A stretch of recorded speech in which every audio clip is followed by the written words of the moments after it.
The best you're ever going to be following somebody else's best practices is a good number 2. Best as I can tell from your culture and the special thing that you built here, that's not you. You know what your farmers are looking for? You know what your producers and growers want? They want next practices.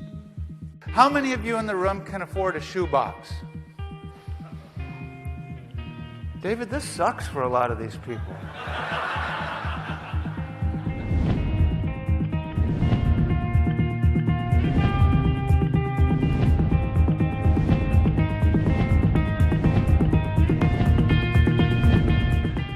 We have built in the Giants organization, in the post-Barry Bonds era, we have built a spirit of chemistry in this organization that is incredibly special.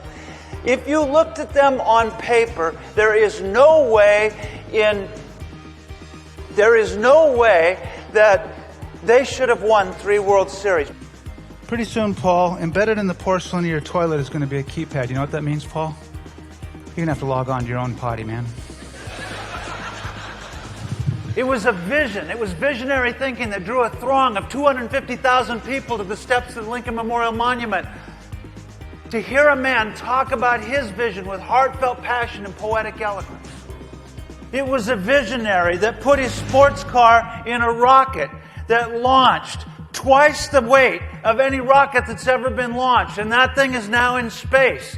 And 2 of the boosters that launched that rocket were landed vertically back on the ground. And his vision is that you and I someday might have a society. We might be talking about PFA on Mars.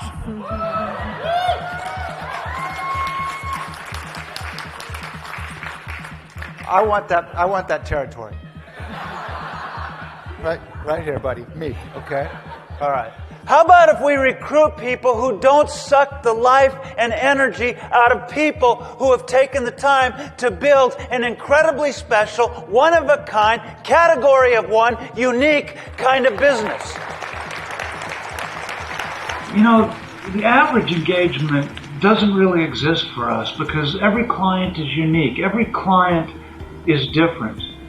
So, no canned presentations. We don't take a one-size-fits-all approach. For us, it's one size fits one.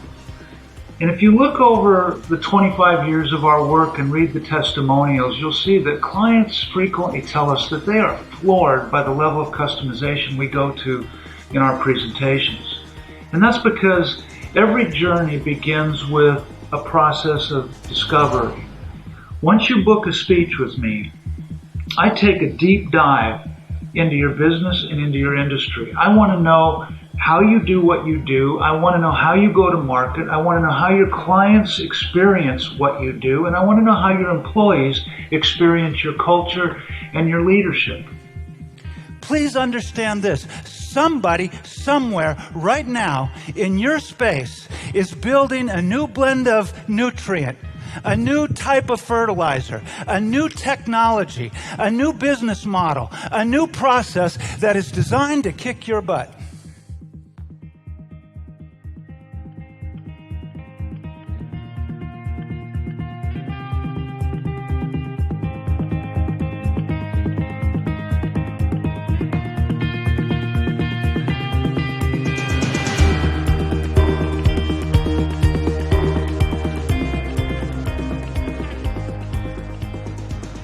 Many people throughout the course of our leadership summits would come up to me and say, wow, he really did his homework. He really understands our business. He's a 10 on my scale of 1 to 10.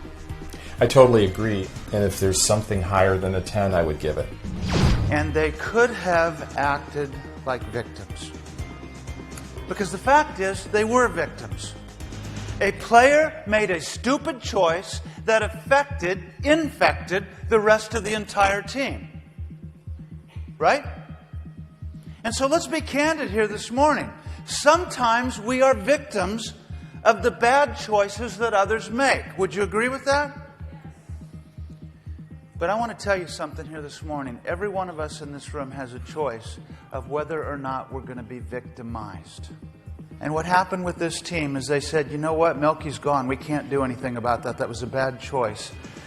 But this team is not dependent upon one person, and they started to step into the breach, and they played their best baseball of the entire season between August 15th and the World Series that they won in October, because they refused to be victimized.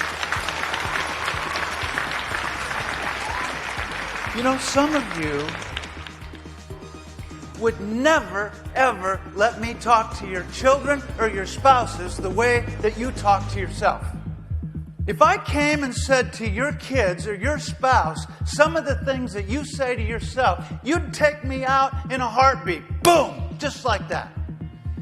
But because it's you and it's a voice in your head, you're okay with it. You're not okay with it, you're in pain over it, but you sort of accept it.